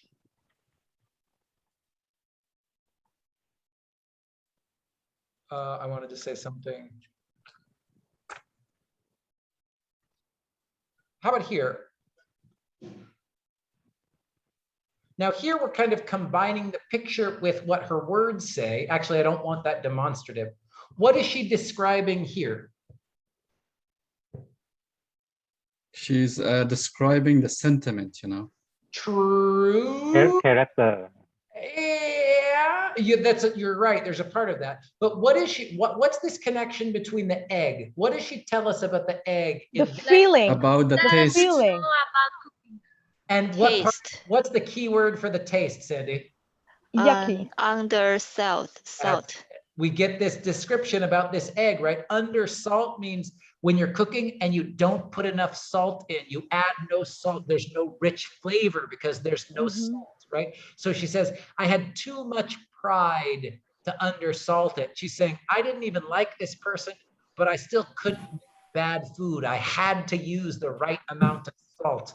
So we could even say another descriptive example is, oops, excuse me, the undersalted egg. right? Let's see some more examples. I love that page so much. They're so beautiful. Now, here's another example. Sometimes the descriptions will be, I'm just gonna shut up. How about here? What do we learn? What is she describing here? A large family meals for like everyone together. And even more than the meal, even how about just these sentences, you guys? Yes, the pans, the spoons, what made of that, how it looks like. Yeah. That's right. And just step back. When she says we maneuver just means move, right? We move past each other, coordinating stovetop space and wooden spoons, knowing when to step back. So what is she describing here? She's describing the cooking or the food? I think The cooking process. The cooking process. Word process. Exactly right. She's describing kind of what is it like? What does it look like? What does it feel like to be in the kitchen when they're all cooking together, right? There's things like we move. Sit back and eat. Yes, we move past each other. We share space on the stove, you know. So there's this whole description about what is it like Shanla said, when the whole family comes together to cook the meal in the same kitchen. And almost everybody in this room can probably know what that's like. You know, what's it like? I think of my brother and my sister, right? When I'm at Thanksgiving or Christmas with my sister, you know, what's it like when there's 5 people in the kitchen and who's cooking the macaroni and cheese and who's doing the turkey and whatever, right? Most of us probably have some feeling of what's it like when there's 10 people in your kitchen and you're trying to cook everything together. So she's describing what that is like for her, right? Let's see another example. Then Shamla already said it. We get some beautiful descriptions here also. The kitchen's the temple, the spices are our hymns, these descriptions of the spices. And she talks about washing the dishes. Now, I wanted to show you one other example. Where is it?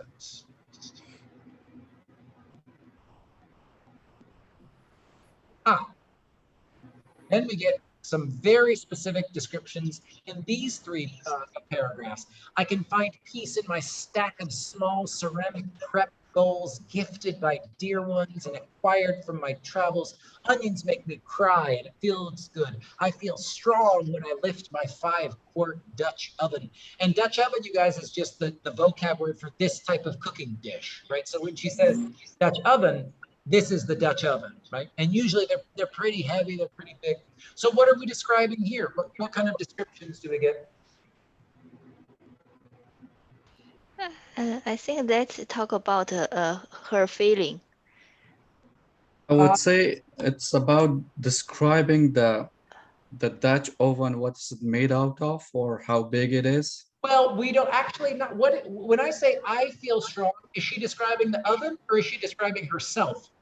Actually, herself. Herself. Now, feeling. This is kind of what Sandy was saying. There's an interesting connection here between the objects she's describing. And if I show you again, small ceramic prep bowls, right? Here she's describing, this is like perfect examples of descriptive writing. I can find peace in my stack of small ceramic prep bowls gifted by dear ones. Small is an adjective. Ceramic is an adjective. We get this picture in this story, but if you said small ceramic prep bowls, hopefully you have an image. If I say to anyone who cooks in this room, if I say, close your eyes and in your kitchen, imagine all of the bowls that you use to serve food to your family, everybody will have an image in their minds, right, of what their own bowls look like, what their own kitchen looks like. Now, Sandy is absolutely correct. She's doing something interesting here where she's connecting the descriptions of the items and how she connects to them, right? What her feeling is, right? Because she sort of says, I feel strong when I use the Dutch oven. I feel good when an onion makes me cry, right? And then she says, we could even just say small ceramic prep bowls. I mean, this. I see use a non-action verb to understand the other and understand to the other quiet thing to understand herself.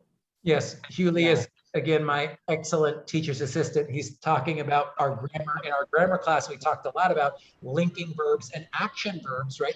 And the linking verbs are words like be and feel and think and seem.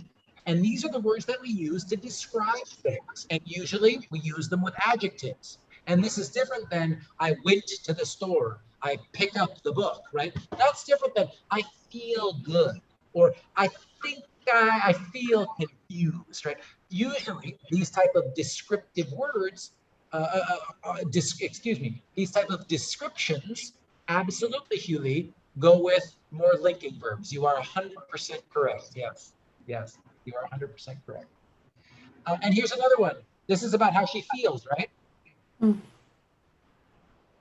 All of these I feel, I am so happy, I can feed my family. It's okay if I don't want to, right?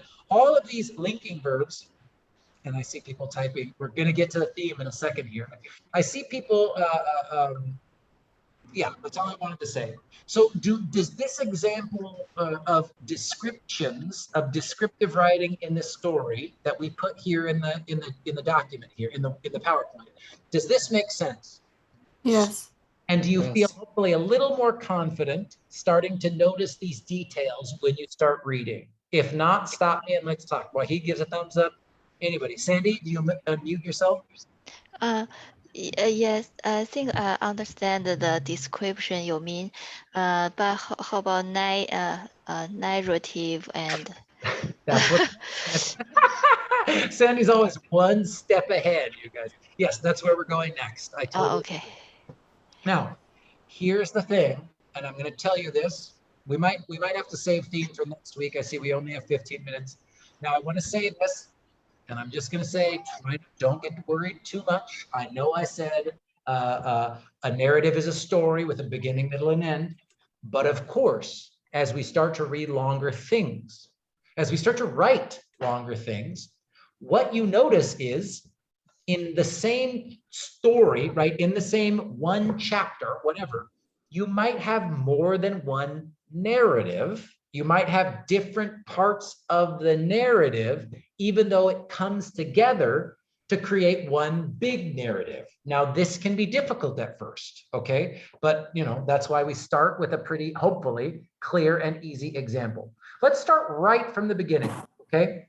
These first 2 pages, I think, are kind of a beginning, middle, and end. What's happening at the beginning of the story? On this page, just this first page right here. What's happening? It shows the kitchen. No, it's a temple, I think, the compilation, and it's the day dedicated to, I think, the grandmother, the things that they dedicated to. It shows here. Okay, the food, what kind of things. Good. Even more than that. So Shamla's got a good, we're still thinking a little bit about description. If we take Shamla's description, which was perfect, and I ask you, what is happening in this first page? What is going on? What is happening in this page? Where are we? In the first page, kitchen. It's the orange for the good fortune. They use it, and also the tea, and also the steam burns in the kitchen. You know, that's what she likes it. You know. But I'll say again, at the temple. Oh, at the temple. At the temple, yes. Okay. Where are we in this first narrative? Actually, she says she offered her dedication, you know, an inspiration. Yes. To her mother, to her grandmother. Good. And some information about her grandmother kitchen. Yes, that's on page, story. That's right. That's on page 2. But at the beginning, I think Asanilab was saying this. The first page, if you imagine a story with a beginning, middle, and end, and that means a story has to happen somewhere, right? It has to be in a place. Where are we on this first page? At the temple. Thank you. The worship. Thank you. And they're at the temple to go see grandmother's ashes. Ashes rest, yeah. That's right. So we could almost do, if we did like a little tiny summary of this first page, what's happening, we could say she goes, the woman, the protagonist, she goes to the temple to leave food for her grandmother. For Grandmother. And Hugh Lee already said this too, but, and then it's not just food, right? It's incense and it's a lot of different things, right? But the first page, if we think about how these different stories come together, we learn, okay, she goes to the temple and we offer her, we give her, we leave, we take oranges, we take tea, we take steamed buns, and just like Hugh Lee was saying, we light incense. And then we start to talk a little bit about her kitchen, right? And now if we think about how stories come together, this sentence is almost like a transition kind of, right? Because her kitchen smelled like frying oil. Now, like someone said, I forget, I'm sorry, I didn't see who said it, but now we're in her kitchen, right? On the second page, we're telling a story that's kind of connected to the visit to the temple, but we get more information. So Mohit, you were correct when you say we do kind of jump around a little bit. And that's why when we get to talk about theme, it's important that we understand how all the stories are connected, right? So what's going on? If I could say that this is a little mini tiny baby story, what does the author tell us here about her grandmother and language? What do we learn? The author says that they didn't speak the same language, but that means that her grandmother died. Yes. And she's still alive, so they can't. That means they can't speak together with each other with the language, but they can speak through their soul. And not only through their soul, but what represents their soul here, Mohit? Food. The food. I heard it. F-O-O-D, food, baby, right? Yeah. The food is almost like the language. Now, again, I'm getting excited. I'm kind of talking about the theme. We'll do this more next week. But notice here, what's talking when we see this text bubble here? It's the steam, it's the smell. That's right. It's the incense and the food that talks. And it's really interesting here. Again, I'm planting the seed for the theme. She says, my grandmother and I didn't speak the same language, not really, but my grandmother cooked. So we get that turn. We didn't speak the same language, but she cooked for me, right? She made food for me. And I love that Wahid said the word soul. And I think that's right. I think, Wahid, now you're getting closer to the theme, right? Soul and food and culture and love and how all of those things come together, right? But I want to go back to the narrative here before we finish up. So we could say one part of the narrative or one mini part of the narrative, she goes to the temple to leave food for her dead mother. We learn that she didn't speak the same language as her grandma, but her grandma cooked for her, right? Now, again, I want to be clear here. I know I said a narrative is a simple beginning, middle, and end, and I'm like I said, I don't want to scare you. It's not always that obvious, right? It's not like once upon a time, blah, blah, blah, blah, blah, the end. Usually in sort of college level writing like this, we get lots of different information about the different narrative that happened. Now, I want to go to one other example of a narrative here that's very obvious. Now, here's a story. And again, if you're offended by the bad word, I'm sorry, just ignore it. But here's another very clear example, right? I made breakfast for someone who had wronged me, and it felt bad. Feeding someone I hate is a lie. We see her break the egg. I resent you. I resent this. And then the man says, you're not eating. And then she says, I'm not hungry. This story continues. Even so, I had too much pride to undersalt it. But oh, he knew. So again, here's another little mini narrative. In this story, in this little mini narrative, what happens? What does she do?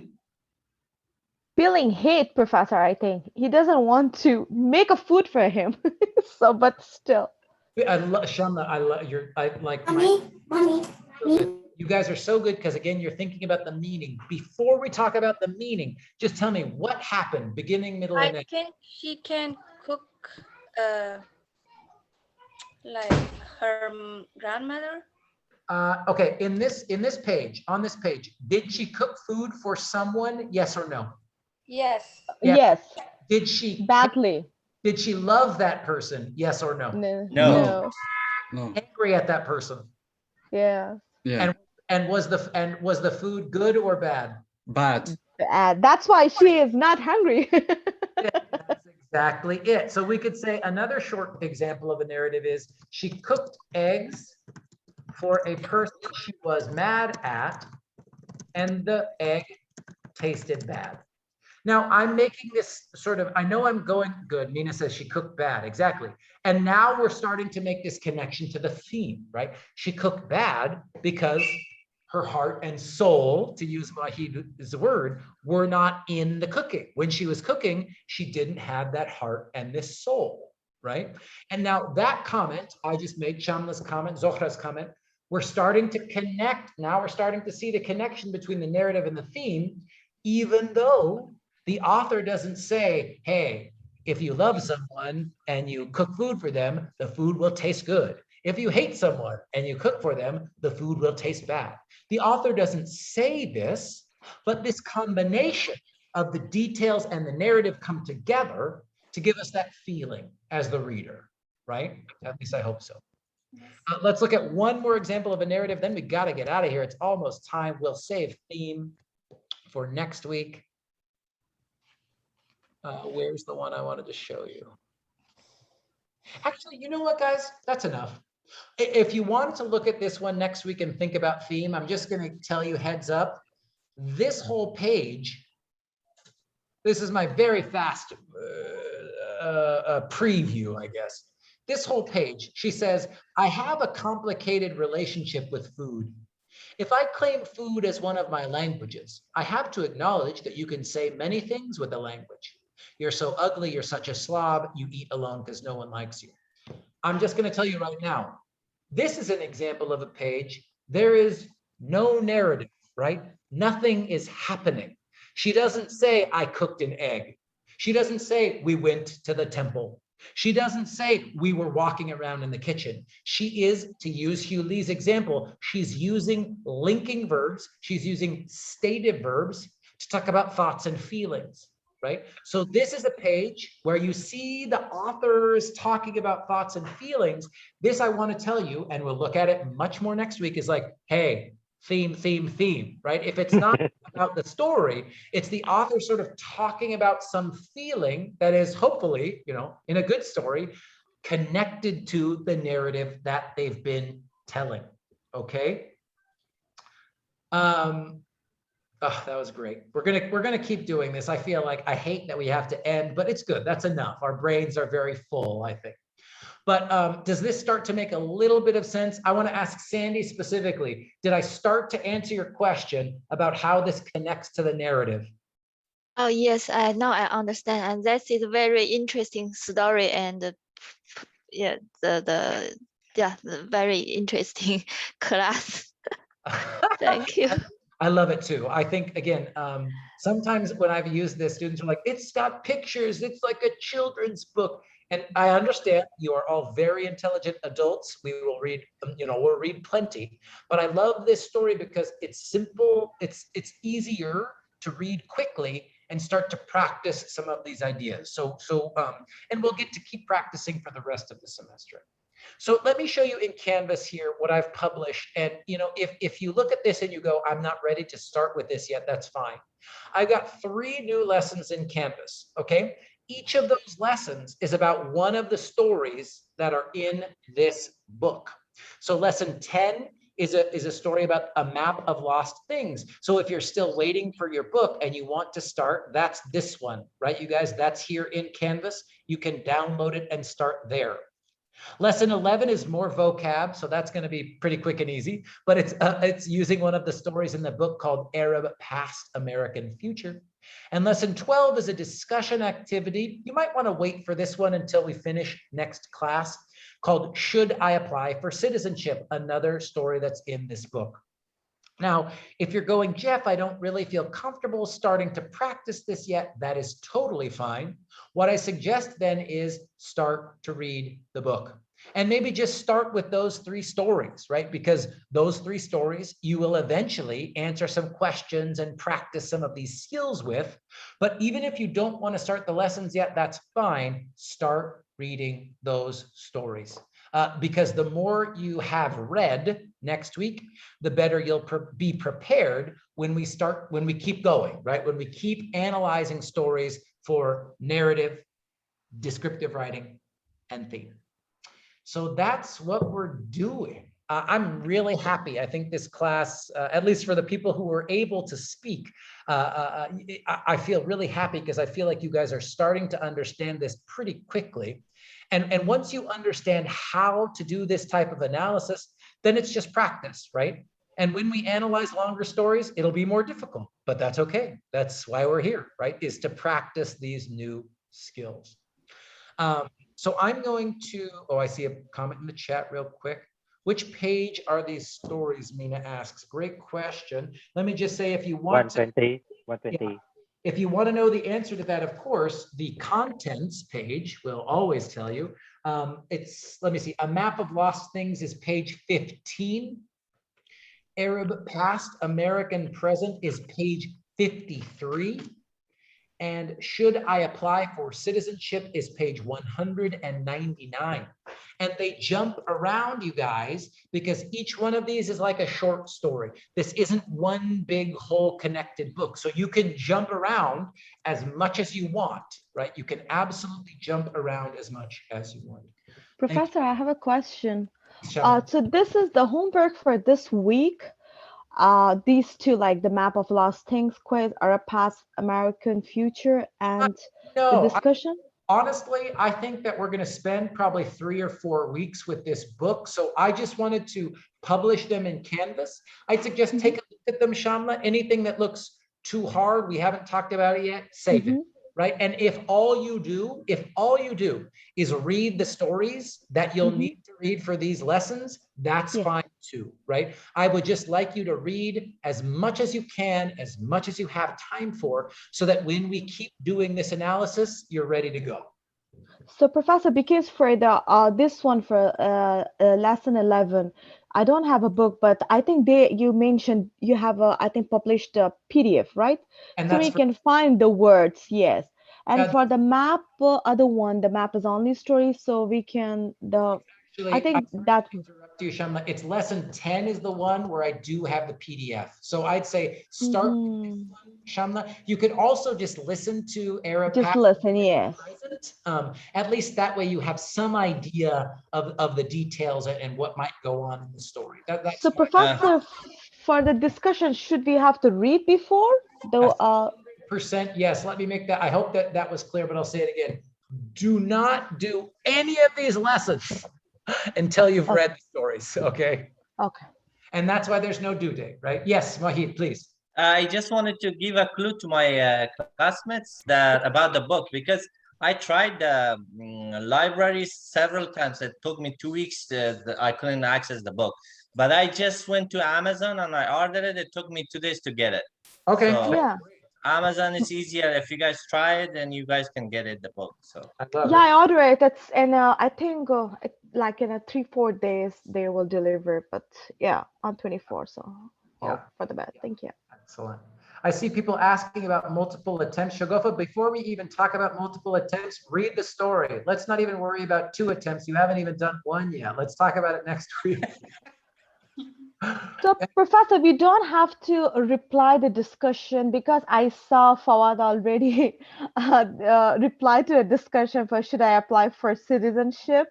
So before we did not study or we the chapters, we don't know, so we don't have to reply to discussion, right? Yeah, like I said, I don't know about, I won't talk about any specific student, but unless you have read the story, like I'll say this again, even more clearly, don't do any of these lessons without reading the story first. Okay, Professor, thank you. That will be like our example from the beginning of this class, right? Like you might have a beautiful answer, but it probably won't be connected to the story. You know what I'm saying? yeah, like me, I was not connected to the stories. It is all good. That's why we're here. This is again, this is why, some teachers love due dates, right? And stuff is like, it's a little bit, it can be cleaner when it's like, do it now. And I'm kind of a little messy, right? I'm like, look at all this, look at all these fun stuff, play with these toys however you want. But that's okay. I think it's worth it. And I saw Mina was asking, I tried to put the page numbers here for each story in the slide in PowerPoint, so that'll be there for you as well. Anybody else? Now we're late. If you gotta go, go, please. You never have to stay more than class time. But if there are any other questions, I am happy to answer them. If not, I look forward 99. Okay, got it. Thank you. Have a good Got day. it. Thank you, Professor. Professor. Thank Have a you. wonderful time, Thank guys. you. Good You are night, Thank you. See you Professor. next Good week. night. Bye bye, Bye. everyone. Bye, Bye. Professor. Bye, Shamla. Bye, everybody. I'm going to stop recording and answer questions for people who need it.